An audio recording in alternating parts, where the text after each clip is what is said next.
काय आहे? अनेकांना वाटतं की ही नवीन काहीतरी संघटना आहे, पण अशी नवीन संघटना असं त्याचं स्वरूप नाही आहे. हे जसं आपण लोकशाहीची व्याख्या करतो ना, लोकांनी लोकांसाठी लोकांकरिता चालवलेलं जे काही राज्य आहे तेच लोकशाही राज्य, तसंच हे आहे. BTSP संघ काय आहे? बौद्ध तथागतांचा धम्म, बौद्ध धम्म, संस्कार तथागतांनी शिकवलेले संस्कार, ठीक आहे, त्याचा प्रसार करणारे कोण?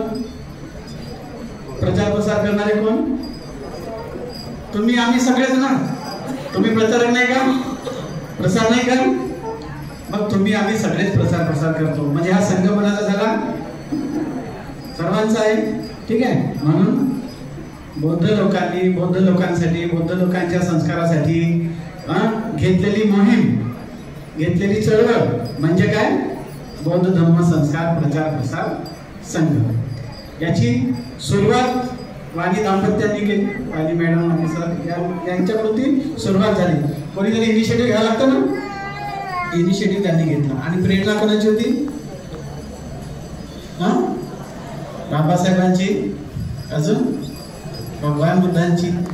बघा, एक जी काही परिपाठी चालते, तर आपल्याकडे ज्या परिपाठी चुकल्या त्या दुरुस्त करण्याचं काम काही लोकांना हाती घ्यावं लागतं. आणि ती परिपाठी कशी? की बाबासाहेबांनी सांगितलं की बाबा तुम्ही लोकांपर्यंत जाऊन हा धम्म शिकवा, म्हणून त्यासाठी दरेकाला दीक्षा द्यावी असं म्हटलं. म्हणजेच काय? जो शिक्षित आहे, ज्याला ज्ञान मिळालेलं आहे, जो मनाने संपन्न झाला आहे, त्या व्यक्तीने इतरांना जगणे वागणे शिकवावे, धम्म शिकवावा, ही भूमिका बाबासाहेबांची होती. आणि म्हणून त्यांना मोठ्या प्रमाणात हा जो अज्ञानी समाज आहे याला धम्माची शिकवण, धम्माचे बीज, धम्माची रीत ही शिकवावी असा शिकवणारा वर्ग अपेक्षित होता. आणि मात्र या आपल्या 50 वर्षामध्ये चित्र आपल्याला काय दिसतं की दगड मारला तिथे आपल्याला विद्वान सापडेल, पण दगड मारला तिथे प्रचारक सापडत नाही. ही समाजाची शोकांती आहे. प्रचारक बनणं कठीण आहे, विद्वान बनणं सोपं आहे. 2 पुस्तकं वाचलं, स्टेजवरून बोलता आलं तर झाला तो विद्वान, ठीक आहे. पण समोरच्या व्यक्तीची मानसिकता काय आहे, तो व्यक्ती कसा आहे, त्याला मी सांगितलेलं समजेल की नाही, हे सगळं समजून उमजून समोरच्या व्यक्तीला समजावून सांगण्याची शैली आणि आपलं म्हणणं पटवून देण्याची कसरत, गुण हा प्रत्येकामध्ये येत नाही. तो विकसित करावा लागतो. आणि म्हणून प्रचारक बनणे कठीण आहे. प्रचारकासमोर नाना प्रकारचे लोक येतात, व्यक्तिगत संपर्क येतो, त्यांना धम्म समजावून सांगणे, त्यांना पटवून देणे ही खरी गोष्ट आहे कमालीची. आणि तो गुण विकसित करणे हा प्रचारकाचा गुण आहे. आणि म्हणून असे प्रचारक घडले पाहिजे. मग कोण घडवेल, कसा घडेल, कुठे मला मिळेल, याच्या शोधात हे पडले नाही. यांनी काय केलं? चला आपणच थोडंसं, आपल्याला माहिती आहे धम्म शिकला आहे, मग आपणच लोकांना धम्म सांगणं सुरू करू. अशा प्रकारे त्यांनी घरातून एक पाऊल उचललं, घराच्या बाहेर पडले आणि हा जो क्रांती सूर्यनगर आहे इथून त्यांनी सुरुवात केली हळूहळू की लोकांना आम्ही तुमच्याकडे येऊन धम्म सांगतो. बरं, लोकांघरीच जाऊन धम्म शिकवतो असा विचार का बरं आला असेल? कोण सांगेल याचं उत्तर? हा सांगा. तुमच्याच घरी जाऊन सांगतो बा असं का बरं विचार आला असेल?